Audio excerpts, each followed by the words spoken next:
Assalomu alaykum, hurmatli YouTube kuzatuvchilarimiz. Limonchilik agroxizmat YouTube kanalimiz aziz obunachilari. Bugungi sanamiz 15-noyabr 2025-yil hafta kuniga shanba. Biz Toshkent viloyati Parkent tumaniga kelganmiz. Ko'pchilik dehqonlarimizning xabari bor. Mana shu Parkent tumanida 1 gektarlik limonariyani agronomligini olganmiz, ya'ni oylikli. Bir oyda bir marta kelib ko'rib ketamiz. Hozir o'qishda bo'lganimiz uchun mana bugun dam olish kuni, ya'ni shanba darsimiz yo'qligi uchun kelib ko'rib ketyapmiz. Bu yerda qilingan ishlar bilan ozgina sizlarni tanishtirib ketaman. Xo'p, dehqonchilar, bundan buyog'iga qish bo'lgani uchun hozir mana salafanlar ko'rsatib qo'ying. Termiz uchun salafanlar tayyorlanyapti, ya'ni ichki tomonidan termizlar bo'ladi. Mana lipochkalarni ko'rsating, ochiq joylarni mana shularni ham ochilib yopilishini shu qandaydir bir eskirgan joyi yoki bir xil yopilmaydigan joylarni hozir mutaxassislar ko'rib beryapti ekan. Shuni ustiga kelib qoldik. Mana haydalib yerlarimiz haydalib chiroyli holatga kelyapti. Hozir o'g'itlarini aytdik. Ya'ni amofos, fosfor, kaliydan foydalanib o'g'itlashadi. Narigi tomonlariga ham bir borib ko'rsatamiz dehqonchilar, cho'miltirib limonlarni chiroyli holatda ko'rsatyapti ekan. Mana shu joy 4 oydan beri chetga keladigan bo'lsak, qaraydigan bo'lsak, ancha o'zgarish bor. Bu yerda endi biz kelishimizdan oldin mana shu tomchilatib sug'orish, mana Azbek ko'rsatib oling. Tomchilatib sug'orish orqali suv qo'yilgan bularga. Bu suvlarimiz kerak bo'lsa sutkalab oqqan. 8 soat, 9 soat yoki 24 soatlab suv oqqani hisobiga limonlarimizda gammoz kasali, ya'ni tomir chirish kasali bo'lib qolgan. Sababini mana bu yerda kelib ko'rsatamiz dehqonchilar. Bu sovuq suv, ya'ni mana bu yerda drenajdan chiqadi. Bu muntazam oqqan paytida limonlar stress holatiga ham kelib qoladi dehqonchilar.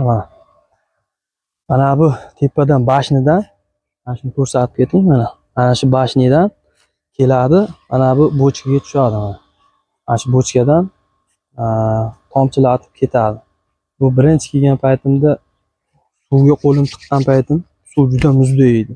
Bu sutkalab oqqandan keyin limonni stress holatiga tushiradi, keyin tomir kasalligi ham vujudga keladi. Shuning uchun bundan hozir kechib biz ariqqa o'tmoqchimiz, ya'ni ikki yon tomonidan ariq olamiz. Mana bu eski ariqlar bo'lgan, mana ko'rsatib ketsangiz, mana shu ariqlarni kengaytirib chuqurligini to'g'irlaymiz va mana shu yerga shu 20 sant, 15 sant bugundan tashlab chiqamiz, xudo xolasa.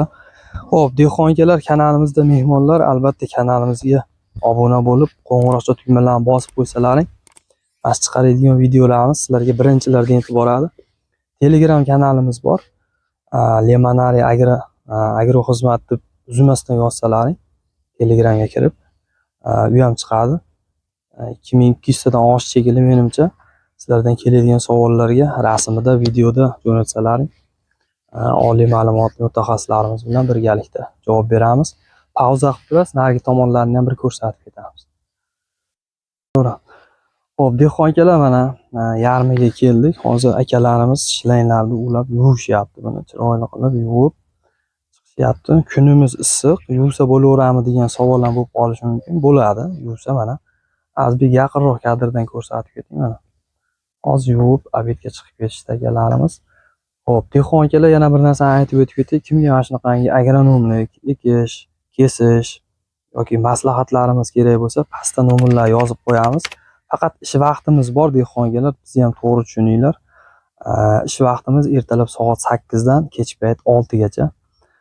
Bemalol shu paytda aloqaga chiqishlari mumkin. Yana bir narsani ta'kidlab aytib o'tib ketay dehqonchilar, ko'pchilik noto'g'ri tushunib qolmasin. Hozir o'qishda bo'lganimiz uchun bu soatlar ham ozgina o'zgarib, ya'ni telefon qilgan paytda ko'proq darsdaman degan SMS yozib qo'yibman.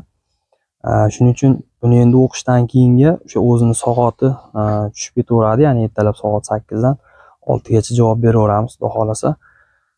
Bemalol mana shunaqa xizmatlarimiz kerak bo'ladigan bo'lsa aloqaga chiqishlari mumkin. Dehqonchilar, bu joyga kelgan paytimizdagi videolarimiz bor. limonlar juda boshqacha holatda edi, shira tushgan, limonlar o'sib ketgan. Mana bularni mana yaqinroq kadrda chiroyli olib bersangiz, mana shu holatga olib keldik mana. Qoralik, ya'ni yashillik massaga olib keldik. Tepadagi shu zelyon, ya'ni yashil shakllantirishlarni chiroyli qilib berdik qo'limizdan kelganicha. Endi hozir katta obrezkasi turibdi buni. Xudo xolasa o'qishdan keyin shu planlarimiz bor, ya'ni zaявkalar bitta ko'rib chiqqandan keyin balkim yanvar oyida, balkim fevral oyida to'g'ri kelar bitta obrezkasi. Shu paytda keyin kelib shu katta obrezkasini Xudo xolasa qo'limizdan kelgancha qilib berib ketamiz, dehqon akalar. Xo'p, savol takliflar bo'lsa, kommentarda kutib qolamiz. Iloji boricha hamma kommentarni o'qib javob berishga harakat qilamiz. Yana bir narsani aytib o'tib ketay, dehqon akalar. Eng katta bilim bu tajriba. Ya'ni o'sha har bitta qilingan ishlarimiz tajriba yig'ilib bu mukammal bilimga olib boradi. Ya'niki to'g'ri kitob bilan bu amaliyotdagi bir-biriga to'g'ri kelmay qolishi mumkin, lekin ana shu qilingan amaliyotlarimiz sekin-sekin bizga bilim bo'lib boradi. Ya'ni qilingan xatolarni qayta qilmaslik uchun tajriba katta ahamiyatga ega bo'ladi. Shuning uchun iloji boricha mana shu mutaxassis bilan ishlashda endi tavsiya berardik. Sababi katta joydagi limonariyalar rasxodi ham katta bo'ladi. Shuning uchun bu rasxodlarni qoplash uchun shu ozgina tajribasi bor yoki bo'lmasam o'zingizdan ko'ra shu tajribaliroq insonlar bilan ishlaydigan bo'lsangiz, bu natijaga tezroq chiqasiz. Ya'ni shu massa olish, daraxt qaritib qo'ymaslik, hammasi joy-joyida ketadi-da, siz tezroq natijaga erishib ketasiz. Chunki ko'p joyga boramiz, shunaqangi joylarga ham boramiz. O'zlari mustaqil yoki internetlarda ko'rib boshqa qilib qilishadi. Natija vaqti uzoqroq bo'ladi. Ya'ni misol uchun shu 3 yil, 4 yil natija ko'rmagan dehqonda hafsala sovish paydo bo'lib qoladi. Ya'ni aynan mana shu qilinadigan ishga, limonga hafsalasi tushib ketadi-da. Biz borgan paytimizda anchagina shu limondan ko'ngli sovib qoladi. Shuning uchun iloji boricha mutaxassis bilan yoki bo'lmasam o'zingizdan ko'ra tajribaliroq inson bilan ishlashlarni tavsiya berardik. Xudo xolasa hozir nariroqda Sunnat akam o'tgan safar kelganimda ozgina xafa bo'lishdi. Sunnat akamni ham teplitsalariga kirib video qilamiz. U yerda pomidor, bodring, adashmasam qulpinoylar bor. Bir qator ularni ham ko'rsatib berib ketamiz. Parkentga keldik. Ertaga Qibrayda bo'lamiz. Dehqon akalar, keyingi hafta uchun, ya'ni keyingi shanba uchun Toshkent viloyati, Toshkent shahar bo'yicha shunaqangi maslahat kerak bo'ladigan joylar yoki bo'lmasam kesadigan joylar bo'lsa, pastdagi nomerlarga aloqaga chiqib, zaявka berib qo'ysalaring, Xudo xolasa keyingi haftaga shanba kunlariga aloqaga chiqib, borib maslahat kerak bo'lsa maslahat beramiz, kesish kerak bo'lsa kesib berib kelamiz. Xudo xolasa ertaga o'zimizda, ya'ni shu Qibrayda Nurali akamni limonlarini chiroyli qilib kesib beramiz. Ertadan ham video chiqarib beramiz. Dehqon akalar, bizni kuzatishda davom etinglar. Sizlar uchun har kuni qiziqarli va yangidan yangi ma'lumotlarni berishda davom etamiz. Sog' bo'linglar, salomat bo'ling.